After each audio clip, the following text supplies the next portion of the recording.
संजय भाई की जोंगा जागी, संजय भाई की जोंगा जागी, 100 की स्पीड तक कम ना जागी, 100 की स्पीड तक कम ना जागी।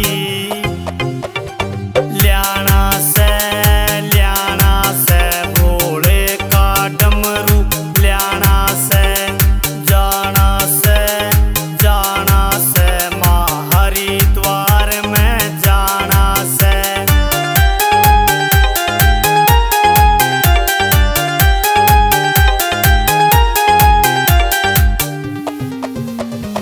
ऋषिकेश में लक्ष्मण झूला, ऋषिकेश में लक्ष्मण झूला, नीलकंठ का पानी नीला, नीलकंठ का पानी नीला।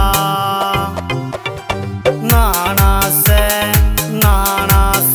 मन हर की पौड़ी, नहाना से जाना से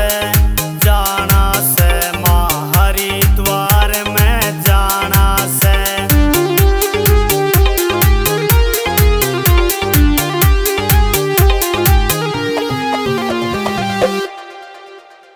प्रदीप 84 ने भोला मिल गया, प्रदीप 84 ने भोला मिल गया, ललित शर्मा का भाग यो खुल गया,